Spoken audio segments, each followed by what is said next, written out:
They're constantly monitored by facial recognition cameras that are able to instantly put a face to a name.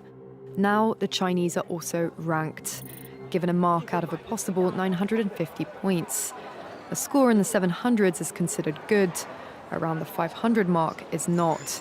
For now, the number is a sort of bank credit rating, keeping track of everyone's spending habits.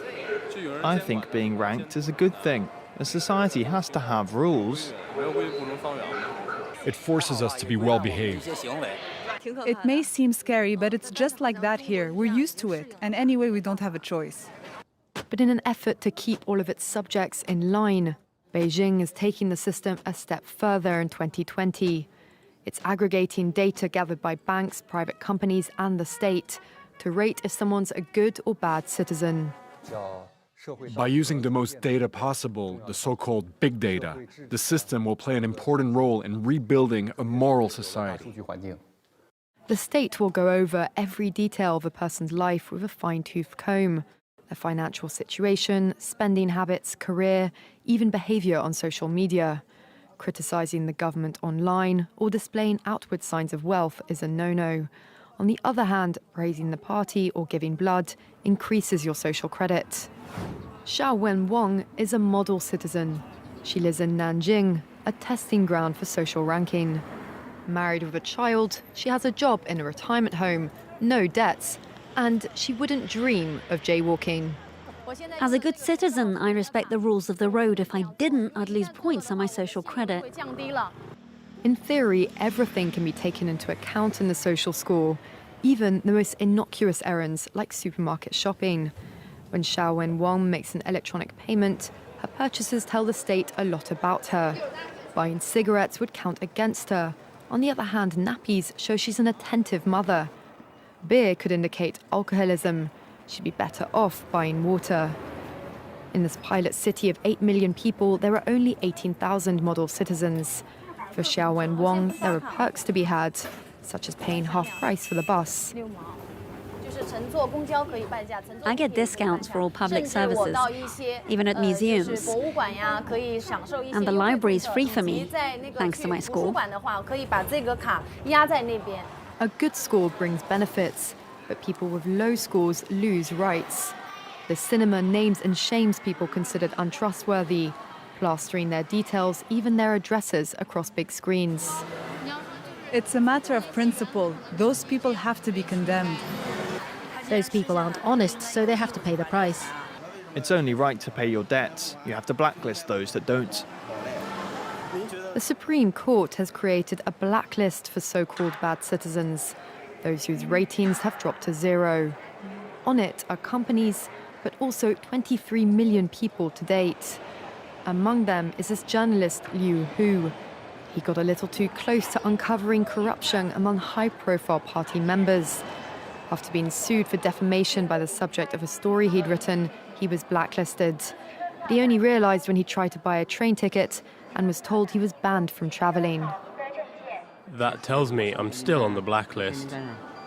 Punished because he's been branded untrustworthy by the state. Once you're blacklisted, you can no longer get a bank loan, start a business, buy an apartment, or even send your children to a private school. Liu Hu is among a tiny minority of people who have dared to criticize the system, which some are calling a digital dictatorship. I worry, because I think many people like me will be deprived of individual freedoms, and all of us will live with restrictions of one kind or another. After our meeting, Liu Hu learned that his name had been removed from the blacklist, but he still has a long way to go if he doesn't want to languish at the bottom of the social credit hierarchy. Teachers at this primary school in China know exactly when someone isn't paying attention. These headbands measure each student's level of concentration. The information is then directly sent to the teacher's computer and to parents. China has big plans to become a global leader in artificial intelligence.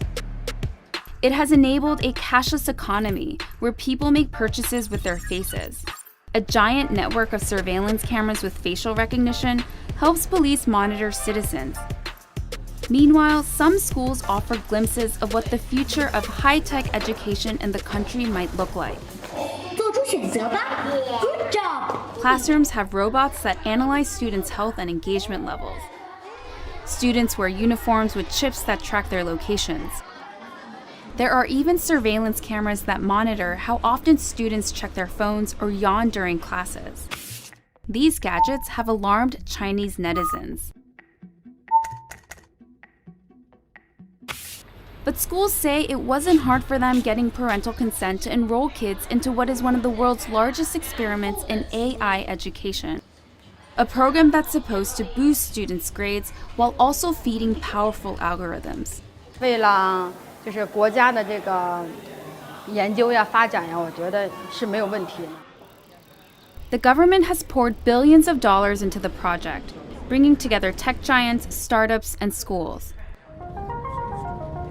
We got exclusive access to a primary school a few hours outside of Shanghai. To see firsthand how AI tech is being used in the classroom. For this 5th grade class, the day begins with putting on a brainwave sensing gadget. Students then practice meditating. 现在想象我们眉心有一点柔和的光芒绽放。 The device is made in China and has 3 electrodes, 2 behind the ears and 1 on the forehead. These sensors pick up electrical signals sent by neurons in the brain. The neural data is then sent in real time to the teacher's computer.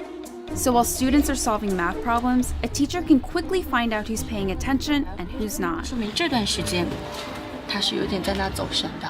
A report is then generated that shows how well the class was paying attention. It even details each student's concentration level at 10-minute intervals. It's then sent to a chat group for parents. 就是他可以看到每个人的评分。 The reports are detailed, but whether these devices really work and what they exactly measure isn't as clear.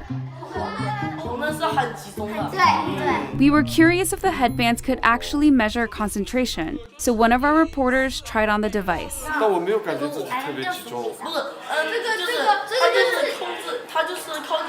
This is a new technology with still fairly little research behind it. Theodore Zanto is a neuroscientist at the University of California, San Francisco. He was surprised to learn that this tech, called electroencephalography, also known as EEG, is being used in the classroom on children. It's usually used by doctors in hospitals and labs. EEG is very susceptible to artifacts. And so if you are itchy or just a little fidgety, or the EEG wasn't set up properly so that the electrodes didn't have a good contact, affects the signal. Despite the chances for false readings, teachers told us the headbands have forced students to become more disciplined. 上课回答我的问题，就是他们的声音会比平常更响亮。 Teachers say the students now pay better attention during class, and that has made them study harder and achieve higher scores. 上课认真听讲，作业做的基本上是全对的。 But not all students are as enthusiastic. 就是自己感觉这脑筋空，我感觉这里有个印，紧的。 This 5th grader, whom we caught dozing off in class, told us his parents punish him for low attention scores. And that kind of data adds a new kind of pressure for students. 想啊，如果在一次考试全班人都考了95分以上，就你考了一个85，你会不会感觉你有一种Companies we interviewed said the data can go to government-funded research projects. We spoke to parents who were unclear about where the data ended up, and they didn't seem to care too much. Santos says there's likely no privacy protection at all. In a classroom, if you're trying to make an assessment of an individual student, you really can't anonymize it. Experts and citizens alike are sounding alarms about various aspects of the country's huge push into artificial intelligence. These classrooms are laboratories for future generations. And while these new tools may potentially help some 200 million students raise their grades, just how this all works out won't be apparent until they become adult citizens.